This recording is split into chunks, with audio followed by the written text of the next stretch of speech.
अस्सलाम वालेकुम, क्या हाल चाल है भाई? कैसे हैं आप सब? ठीक ठाक हैं? खैरियत से हैं? मैं भी बिल्कुल ठीक ठाक हूँ, अल्लाह का बहुत करम है। और जनाब क्या हो रहा है? क्लास का इंतज़ार कर रहे थे क्लास स्टार्ट होने का।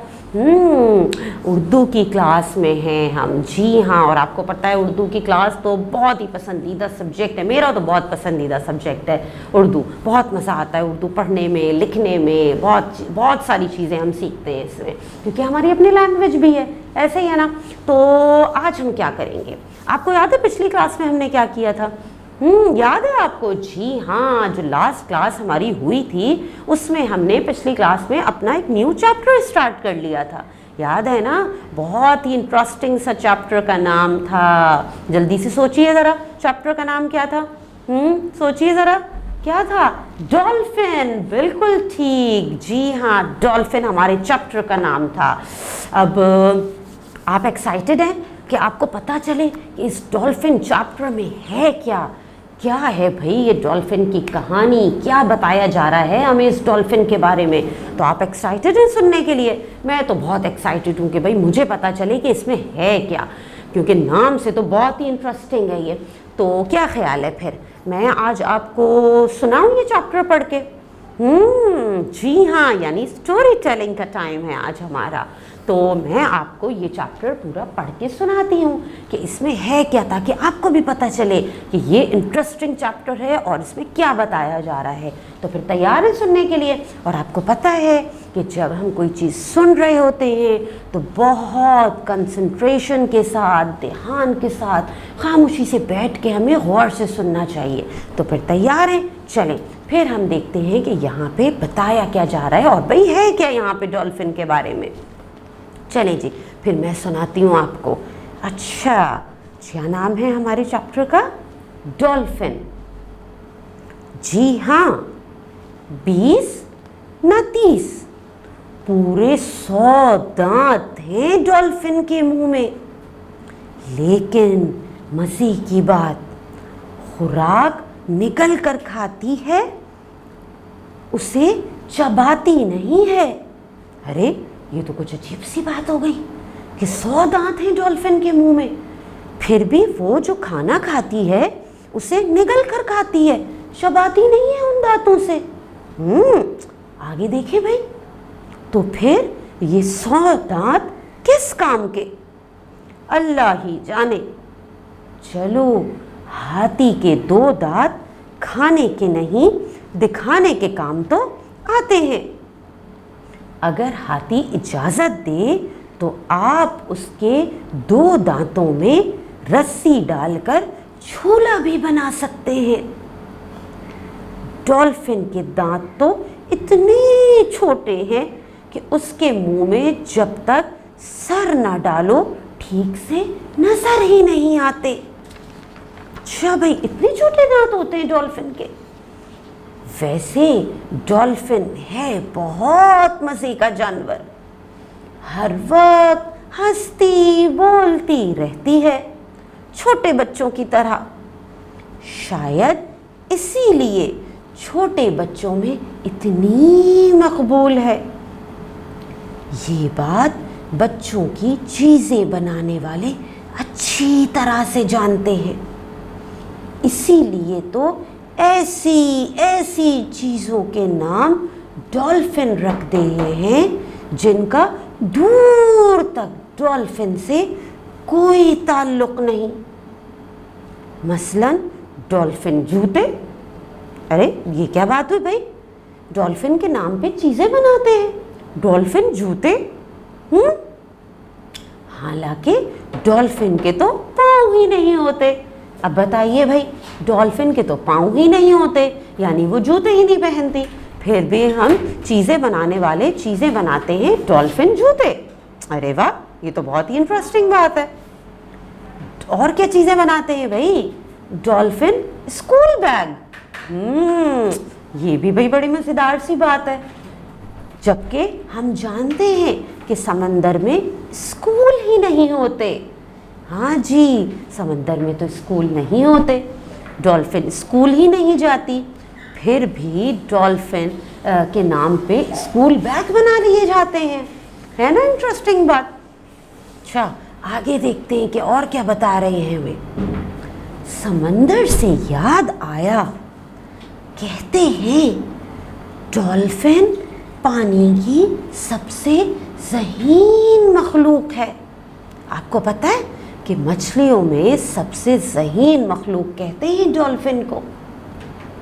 शायद इसीलिए इसकी तस्वीर बहुत से स्कूल बैग पर होती है, ताकि बच्चों को याद रहे कि इस बैग में पढ़ी किताबें पढ़ने से वो डॉल्फिन की तरह ज़हीन हो जाएंगे।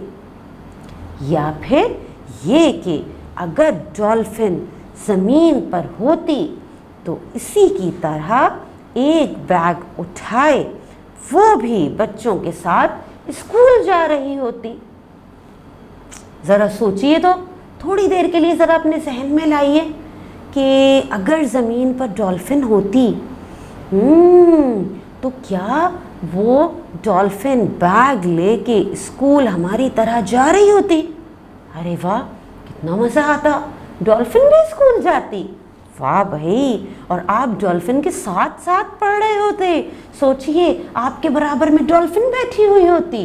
अरे वाह, कितना मज़ा आता भाई क्लास में। सोचिए ज़रा, इमेजिन करते जाइए साथ साथ क्लास, उसमें डॉल्फिन के साथ आप बैठे हुए हैं, कितना मज़ा आता। आगे देखें, डॉल्फिन अगर स्कूल में होती तो फर्स्ट नहीं तो सेकंड तो ज़रूर आती। क्यों आती भाई सेकंड? वो इसलिए कि उसकी देखने और सुनने की हिस्स बहुत तेज़ होती है।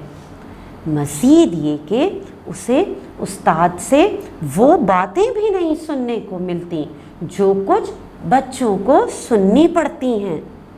मसलन मौल्लिमा डॉल्फिन को कभी ना बोलती कि डॉल्फिन बोट की तरफ देखो, बाहर क्यों देख रही हो, ज़रा कान खोल कर बात सुनो डॉल्फिन।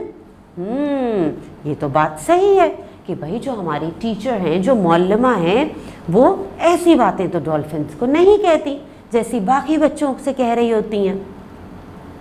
डॉल्फिन स्कूल से निकलती तो हर बच्चा जिद करता कि डॉल्फिन उसके घर जाए उसके साथ। ताकि क्यों जिद करता, सोचिए ज़रा जल्दी से। ताकि डॉल्फिन होमवर्क करने में मदद कर सके और साथ खेल भी सके, क्योंकि उसे खेलने का बहुत शौक है। वैसे डॉल्फिन को घर लाने का एक फ़ायदा बड़ों को भी होता। अरे ऐसा भी कोई फ़ायदा है जो बड़ों को भी होता डॉल्फिन से? क्योंकि बच्चों को तो होता भी, क्योंकि डॉल्फिन खेलती है और बहुत ज़हीन होती है तो सारा होमवर्क भी कर देती। बड़ों को क्या फ़ायदा हो सकता है, चलें ये जानते हैं। क्या फ़ायदा? कहते हैं कि जब डॉल्फिन सोती है तो उसकी एक आँख बंद और एक खुली रहती है। रात को डॉल्फिन एक आँख से सोती है तो दूसरी आँख से घर की हिफाजत करती। कोई गैर फर्द दूर से भी गुजरता तो अचानक ज़ोर से आवाज़ आती और पूरे मोहल्ले में गूंजती, चोर चोर चोर। जी, तो इस तरह से डॉल्फिन अगर घर में होती तो हमारे घर के बड़ों को भी बहुत फ़ायदा होता, है ना मज़े की बात। और भाई बहुत ही मज़े का चैप्टर, मज़े की इंटरेस्टिंग सी स्टोरी थी ये डॉल्फिन की। मुझे तो पढ़ के बहुत कुछ अच्छा लगा, बहुत कुछ पता भी चला डॉल्फिन के बारे में, और मैंने इमेजिन भी किया, सोचा भी कि ऐसा होता तो क्या होता, ऐसा होता तो क्या होता। आपने सोचा या नहीं सोचा? नहीं सोचा तो अब ज़रूर सोचिएगा। जितनी बातें हमने इसमें चैप्टर में की हैं, जो मैंने आपको बताई हैं, जो सुनाई हैं, इनके बारे में ज़रूर सोचिएगा। उसके अलावा आप क्या काम करेंगे? आप ये कीजिएगा कि इस कहानी को डॉल्फिन की घर में अपने बहन भाइयों को, अपनी मामा को, पापा को ज़रूर सुनाइएगा, उन्हें भी बहुत मज़ा आएगा। उसके अलावा आप ये कुछ सवाल उनके जवाब सोच के रखिएगा, जल्दी से बता देती हूँ। एक सवाल मेरा पहला आपसे ये कि डॉल्फिन के मुंह में कितने दांत होते हैं, ठीक है। दूसरा सवाल मेरा ये कि डॉल्फिन किस तरह से सोती है, ठीक है। तीसरा सवाल ये कि डॉल्फिन में की क्या ख़ास बात है, डॉल्फिन में कौन सी ऐसी सलाहियतें होती हैं जो वो बहुत मशहूर है, ठीक है। चलिए ये 3 सवाल सिर्फ सोच के रखिएगा। फिर ये कहानी आप सुनाइएगा सबको, अपने टीचर को भी आप एक वॉइस रिकॉर्डिंग अपनी कहानी की भेजिएगा, और इन सवालात के जवाबात की भी एक वॉइस रिकॉर्डिंग बना के अपनी टीचर को ज़रूर सेंड कीजिएगा। अल्लाह हाफ़िज़।